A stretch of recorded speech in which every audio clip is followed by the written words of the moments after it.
भारतीय पार्लियामान में, भारतीय लोकसभा में फाइनली गोदी मीडिया की भी मुसलसल कोशिश थी। होता क्या है, भारत पहले पहलगाम का फॉल्स फ्लैग ऑपरेशन करता है कि जिसके बाद वहां पर शोर मचे कि अब आप कोई कार्रवाई करें। मकबूजा कश्मीर की जेलों में, भारतीय जेलों में जो पाकिस्तानी कैद हैं, उनको जेलों से निकालकर फेक एनकाउंटर्स करेगा और उसका इल्जाम पाकिस्तान पर लगाएगा। मोदी हुकूमत को जिन बातों का खौफ था कि ये बातें जब पब्लिकली सामने आएंगी तो हमें यहाँ पर भी ठीक ठाक हमारी टुकाई होगी। ऑपरेशन सिंदूर ने भारतीय फिजाइया की लिमिटेशंस एक्सपोज कर दी। ये हर भारतीय के दिल की आवाज है कि इतना बजट तुम्हें दे दिया, इतना तुम्हें पैसा दिया, क्या किया तुम लोगों ने हमारे साथ। इसका मतलब है कि मोदी अब अपने अंजाम की तरफ बढ़ रहा है। बिस्मिल्लाहिर्रहमानिर्रहीम, अस्सलाम वालेकुम व्यूअर्स, आप देख रहे हैं पब्लिक न्यूज़ डिजिटल। मैं हूं हैदर हयात खान। दो तीन बड़ी इंटरेस्टिंग चीज़ें हैं पाकिस्तान और भारत से मुतालिक जिनको इस वीलॉग में आपके साथ शेयर करेंगे। सबसे पहले तो बात करेंगे जो भारतीय पार्लियामान है, भारतीय लोकसभा है, वहाँ पर ऑपरेशन सिंदूर से मुतल्लिक फाइनली बहस का आगाज़ हुआ और उसमें अपोजिशन अरकान के सख्त सवालात फेस नहीं कर सकी मोदी हुकूमत, और ठीक ठाक लताड़ा है अपोजिशन ने भारतीय हुकूमत को, भारतीय आर्म्ड फोर्सेस को। राफेल से मुतल्लिक जो भारतीय हुकूमत आज तक क्लियरली अपना स्टांस नहीं दे सकी, जो गुफ्तगू पार्लियामान में हुई है, भारतीय पार्लियामान में, भारतीय लोकसभा में, उससे क्लियर कट पब्लिक अप्रोच पता चल रही है। वो क्या है वो मैं इस वीलॉग में आपके साथ तफसीलन शेयर करूंगा। फिर प्रवीण सानी साहब एक बड़ा बेहतरीन ब्रेन है भारत का, बिलखुसूस मिलिट्री के एतबार से। वो जो गुफ्तगू करते हैं, वो जो बातें करते हैं, वो मैं समझता हूँ कि 4-5 साल पहले वो प्रेडिक्ट करते हैं कि आगे क्या होने जा रहा है और किस तरीके से हमें अपने आप को मज़ीद बेहतर करना है। प्रवीण सानी साहब ने भी बड़े इंटरेस्टिंग गुफ्तगू की है और उन्होंने जो 1971 की पाक भारत जंग है उससे मुतल्लिक भी बड़ी अहम बात की है, और ये वो बात है जो शायद किसी भारतीय को हजम नहीं होगी। इस पर भी गुफ्तगू करेंगे। सबसे पहले बात करें भारतीय पार्लियामान में, भारतीय लोकसभा में फाइनली ऑपरेशन सिंदूर के ऊपर गुफ्तगू हुई। पहले तो हुकूमत इससे राह फरार इख्तियार कर रही थी।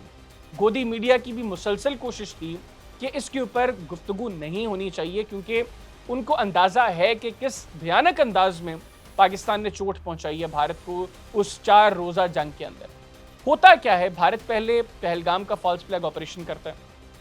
फॉल्स फ्लैग ऑपरेशन के बाद वो एक ऐसा माहौल गोदी मीडिया के थ्रू भारत में बनाता है कि जिसके बाद वहाँ पर शोर मचे कि अब आप कोई कार्रवाई करें। अच्छा, आपको याद होगा जिस वक्त पहलगाम वाक़या हुआ उसके फौरी बाद यहाँ पर ये शोर मचा था। यहाँ पर लोगों ने इस खदशे का इजहार किया था कि अब भारत मकबूजा कश्मीर की जेलों में जो कश्मीरी नौजवान कैद हैं या भारतीय जेलों में जो पाकिस्तानी कैद हैं, उनको जेलों से निकाल कर फेक एनकाउंटर्स करेगा और उसका इल्ज़ाम पाकिस्तान पर लगाएगा। हुआ भी यही, लेकिन उस वक्त भारत ये सब कुछ नहीं कर सका। ये किया उस वक्त जब भारतीय लोकसभा के अंदर ऑपरेशन सिंदूर पर बहस होनी थी। टाइमिंग देखें आप कितनी आम है, क्योंकि उस सारे टाइम के अंदर ऑपरेशन सिंदूर और उसके बाद से ये जो तकरीबन 2.5 माह का अरसा है, इस 2.5 माह में हर तरफ से जलालत का सामना करना पड़ा है। हर तरफ से मोदी हुकूमत को मार पड़ी है। वो जंगी महाज पर पाकिस्तानी फौज से पड़ी, फिर सफारती महाज पर भी भारत शदीद रुसवाई का भारत को सामना करना पड़ा है।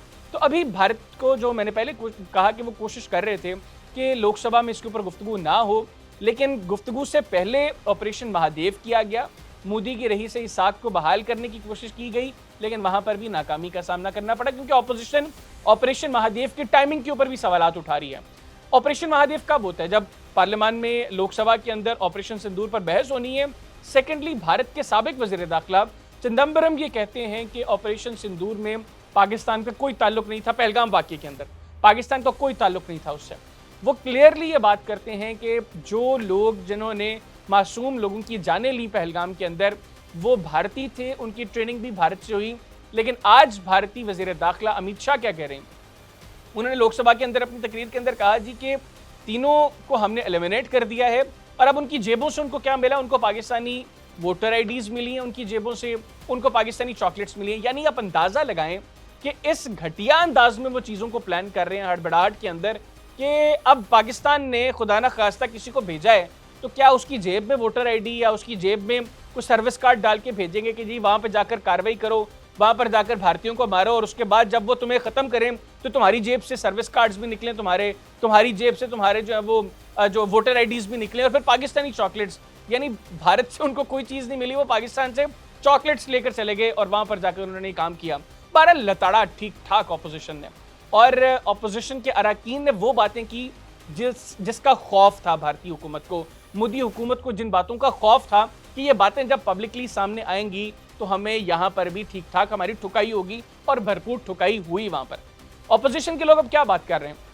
अमरिंदर सिंह जो भारतीय पंजाब से लोकसभा के मेंबर मुंतखब हुए, उन्होंने कहा कि राफेल की टेल मिली है पंजाब से, यानी तस्दीक भारतीय पार्लियामान में हो गई, लोकसभा के अंदर हो गई कि राफेल गिरे हैं। फिर एक और भारतीय लोकसभा के मेंबर कहते हैं कि 3 राफेल, एक MiG-29, एक Su-30, 5 जहाजों की वो भी तस्दीक करते हैं, और वो कहते हैं कि सच जो है उसको जितना मर्जी दबाने की कोशिश की जाए वो कहीं ना कहीं से अपना रास्ता निकाल लेता है। अब ये कौन सी बातें? ये सारी वो बातें हैं जिनसे मोदी हुकूमत छुपना चाह रही थी, लेकिन कोई छुपने दे नहीं रहा।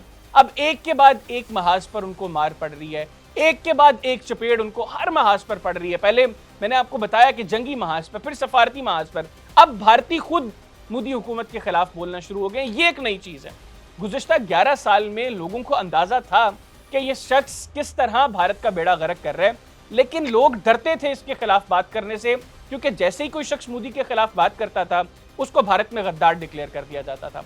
अब क्या हो रहा है? अब लोगों ने ओपनली बात करना शुरू कर दी है कि इसकी पॉलिसीज गलत थी दिफा को लेकर। यानी अब देखें, भारतीय फिजाइया का अकेला जो बजट है वो पूरी पाकिस्तान के दिफाई बजट से ज्यादा है। हमारी तीनों फोर्सेस का जो डिफेंस बजट है, सिर्फ भारतीय फिजाइया का अकेला बजट उससे ज्यादा है। लेकिन बावजूद इसके इस मुख्तसर जंग के अंदर जिस भयानक अंदाज से, जिस तरह इबरतनाक शिकस्त पाकिस्तान के शाहीनों ने दी है, इसकी मिसाल दुनिया की तारीख में नहीं मिलती। और दूसरी इंपॉर्टेंट चीज देखें, पाकिस्तान और भारत के दरमियान अब तक 3 जंगें हुई हैं, ये तीसरी जंग थी। जो छोटी मोटी झड़पें हैं जो लाइन ऑफ कंट्रोल के क्रॉस हुई वो जंग नहीं है, इंक्लूडिंग कारगिल। 3 बड़ी जंगें जिसमें इंटरनेशनल बॉर्डर से भी दोनों तरफ से एक दूसरे पर गोलाबारी की गई, निशाना बनाया गया एक दूसरे को, वो 1965 की थी, वो 1971 की थी, और उसके बाद ये 2025 में जो कुछ हुआ, जो 2019 में हमने अभिनंदन का जहाज गिराया था और दूसरा उनका पायलट जहन्नुम वासिल किया था, वो भी लाइन ऑफ कंट्रोल के अक्रॉस था मामला। तो जो 3 जंगें हैं जो इंटरनेशनल बॉर्डर पर जहां पर हालात खराब हुए हैं, उनमें 65 में पाकिस्तान ने इबरतनाक शिकस्त दी भारत को, और उनके टैंक्स के हवाले से वो जो चवंडा का महाज है वो मशहूर है, उसको टैंकों का कब्रिस्तान कहते हैं, भारतीय टैंकों का कब्रिस्तान चवंडा का महाज। फिर 1971 की जंग, मैंने आपसे कहा कि अगले हिस्से में मैं प्रवीण सानी साहब का जिक्र करूंगा। प्रवीण सानी साहब क्या कहते हैं? प्रवीण सानी साहब कहते हैं कि 1971 की जो जंग थी वो भारत नहीं जीता था, उसका जो अंजाम था वो नेचुरली यही होना था, क्योंकि पाकिस्तान के पास कोई ऐसा रूट नहीं था, कोई ऐसा जरिया नहीं था जहां से पाकिस्तान सपोर्ट प्रोवाइड कर सके। अब वहां पर भी बड़ी मिसकंसेप्शंस हैं और बड़ी ऐसी चीजें उसमें, खैर बहुत से लोगों का कसूर है जो उस जंग के हवाले से गलत चीजें सामने लेकर आए गए। एक बड़ी चीज कोट होती है जी कि 91,000 फौजियों ने सरेंडर किया, 93,000 फौजियों ने सरेंडर किया, जबकि उस वक्त ईस्ट पाकिस्तान में जो हमारे सोल्जर्स थे उनकी तादाद 35,000 से ज्यादा नहीं थी, और जो हमारे फाइटिंग सोल्जर्स थे दे वर नॉट मोर देन 22,000। तो जब सोल्जर्स ही इतने थे तो 93,000 लोगों ने कैसे सरेंडर कर दिया? दूसरी चीज, वो जंग थी 13 दिन की, 3 दिसंबर को बाकायदा तौर पर शुरू हुई और 16 दिसंबर को वो जंग खत्म हुई। जिस तरह पाकिस्तान की फौज ने उन 13 दिनों में भारतीय फौज का मुकाबला किया, सैम मानेकशॉ, भारत के उस वक्त के आर्मी चीफ, वो ये कहते हैं कि पाकिस्तानी फौज ने बहुत बहादुरी से जंग लड़ी, और रेशो वो क्या बताते हैं, 1:50।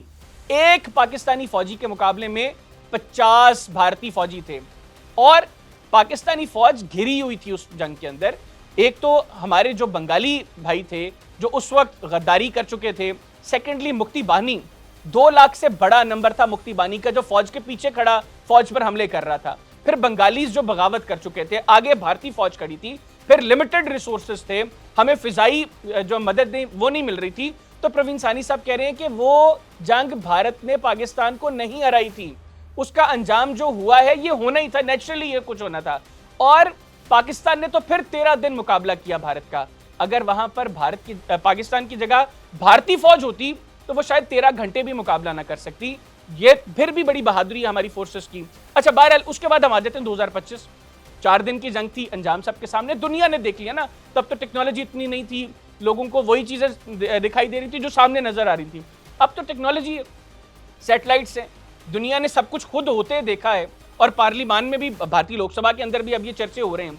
तो प्रवीण सानी साहब कह रहे हैं कि मोदी हुकूमत के गलत फैसले ने उस मिथ को, जो गलत मिथ थी कि कन्वेंशनली भारतीय मिलिट्री पाकिस्तान की मिलिट्री से सुपीरियर है, मजबूत है, उसको खत्म कर दिया।